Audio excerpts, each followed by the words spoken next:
Succession Explained, Season 2, Episode 9, DC.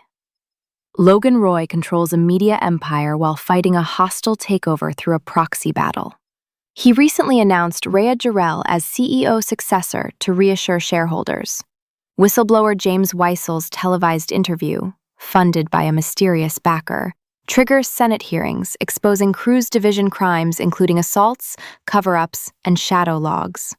Daughter Shiv was promised succession, but watched that withdrawn.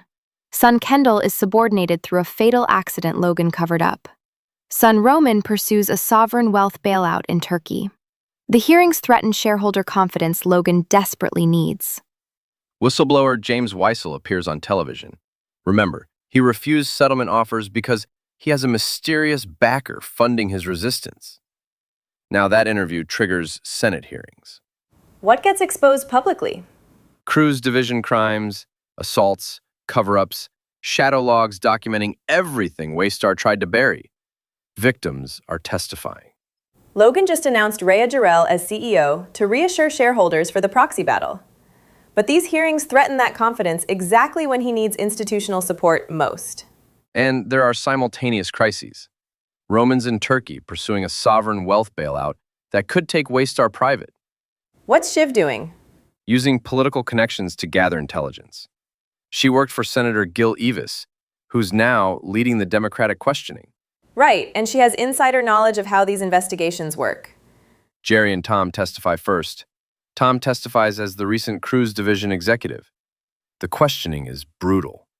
They ask about the nickname Mo Lester for a supervisor named Lester McClintock. Tom knew about this? The nickname was company-wide. It proves institutional knowledge that this supervisor was assaulting people. Tom tries deflecting, but it's devastating. Then they expose that Greg signed out evidence boxes and destroyed them. Tom supervised that destruction. It's documented. Does it get worse? They read Tom's emails to Greg. Bizarre harassment about making Greg human furniture. It suggests a hostile work environment, and it's humiliating. Tom's exposed as supervising evidence destruction, knowing about assaults, and creating toxic workplace dynamics. Exactly. And this is just the opening witness. Shiv learns Democrats have a victim witness named Kira scheduled to testify. Her testimony would be devastating. First-person account of assault and cover-up. Does Rhea help approach her? Rhea refuses. She's disturbed by what the hearings are revealing and won't participate in intimidating a victim. Shiv goes alone. She doesn't threaten Kira directly. Instead, she describes in detail what will happen. The media scrutiny, the online harassment, people questioning her motives and credibility. Psychological pressure? Exactly. Shiv presents herself as sympathetic, even protective, but she's painting a picture of personal destruction. Kira withdraws her testimony. Shiv completes this morally compromising mission, intimidating a victim by describing how testifying will ruin her life.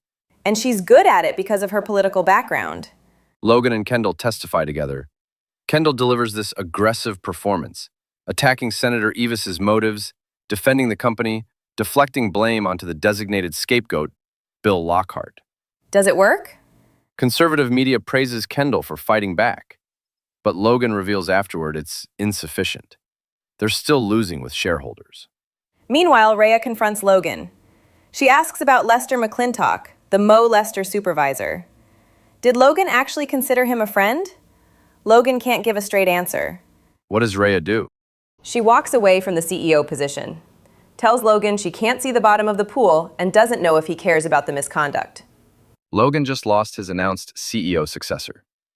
He positioned Rhea to reassure shareholders, and she walks away because she can't trust him. The hearings expose something even Rhea didn't know the depths of. After the hearings, Logan tells Kendall they need a blood sacrifice. The designated scapegoat Bill Lockhart isn't enough. Shareholders need someone major to take the fall. Who does Logan mean? He doesn't specify, but Tom's disastrous testimony exposed him as supervising evidence destruction. Kendall's subordinated through the fatal accident cover-up. Roman's still trapped in Turkey. The sovereign wealth deal collapsed when armed officials detained them during a political power struggle. What about succession? Rhea walking reopens everything. Logan publicly announced her at Dundee, and now she's gone. The proxy vote approaches with no CEO successor. Logan secured nothing. The hearings damaged shareholder confidence, Rhea left, the bailout collapsed, and he needs a major sacrifice to satisfy institutional investors who watched cruise crimes exposed on national television. Roman remains trapped in Turkey while the proxy vote approaches without a CEO. Tom supervised evidence destruction on national television.